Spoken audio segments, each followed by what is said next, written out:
दीर्घम आयु शांति पुष्टि तुष्टि श्री यशो विद्या विनय वित्तम बहुपुत्रम बहुधनम चायुष्यम चास्तु। आपने ब्राह्मण देवता से प्रार्थना किया, संस्कृत में कहा कि दीर्घम आयु हो, मेरी आयु लंबी हो। दूसरी बात आपने कहा शांति ही, मेरे जीवन में शांति हो। तीसरी बात आपने कहा पुष्टि ही, शरीर में पुष्टि और तुष्टि की प्राप्ति हो। चौथी बात श्री यशो, श्री अर्थात लक्ष्मी की प्राप्ति हो और हमारे जीवन में यश की वृद्धि हो, हमारी कीर्ति बढ़े।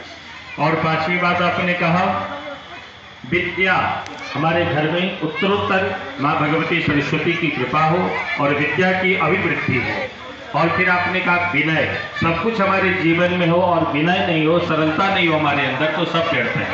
नहीं तो हमारे अंदर सरलता आवे, सहजता आवे, हम सबके विनय जो गुण है ये हमारे अंदर आवे। और आपने प्रार्थना किया वित्तम, वित्त मतलब होता है धन, बहुत से धन की प्राप्ति हो। और अंत में आपने कहा बहुपुत्रम, बहुत से पुत्र हो ताकि हमारे वंश की वृद्धि हो।